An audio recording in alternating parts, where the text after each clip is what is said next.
থাইল্যান্ডে রাজনৈতিক সংকট আরও ঘনীভূত হয়েছে। আজ শুক্রবার ২৯ আগস্ট দেশটির সাংবিধানিক আদালত প্রধানমন্ত্রী পাইতোংটার্ন সিনাওয়াত্রাকে ক্ষমতাচ্যুত করেছে। কম্বোডিয়ার সঙ্গে সীমান্ত বিরোধ নিয়ে সেই দেশটির নেতা হুন সেনের সঙ্গে ফাঁস হওয়া একটি টেলিফোন সংলাপের জের ধরে থাইল্যান্ডের আদালত এই কঠোর সিদ্ধান্ত নিল। আদালতের রায় বলা হয়েছে, পাইতোংটার্ন সিনাওয়াত্রা ওই আলাপনে দেশের স্বার্থ রক্ষা করতে পারেননি। থাইধনকুবের ও সাবেক প্রধানমন্ত্রী থাকসিন সিনাওয়াত্রার মেয়ে পাইতোংটার্নের প্রধানমন্ত্রীর পদ গত জুলাই মাস থেকে স্থগিত করেছিল আদালত। গত জুন মাসে কম্বোডিয়ার ক্ষমতাশালী নেতা হুন সেনের সঙ্গে ফাঁস হওয়া টেলিফোন সংলাপ থেকে অভিযোগ ওঠে পাইতোংটার্ন সেই আলাপে দেশের স্বার্থ তুলে ধরতে ব্যর্থ হয়েছেন। আর এই অভিযোগেই তার প্রধানমন্ত্রীর পদ স্থগিত করা হয়।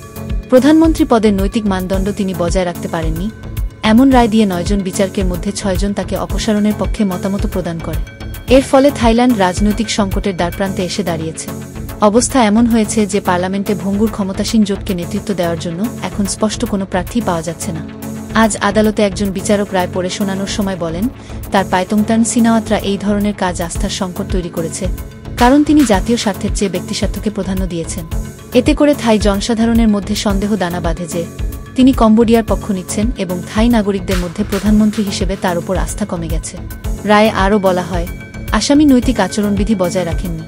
গত ১ জুলাই তার বিরুদ্ধে স্থগিতাদেশের মাধ্যমে প্রধানমন্ত্রীর পদে তার কার্যকাল কার্যকরভাবে শেষ হয়ে গেছে। থাইল্যান্ডের সাংবিধানিক আদালতের রায়ে পাইতোংটার্নের মন্ত্রিসভাকেও বিলুপ্ত করে দেওয়া হয়েছে।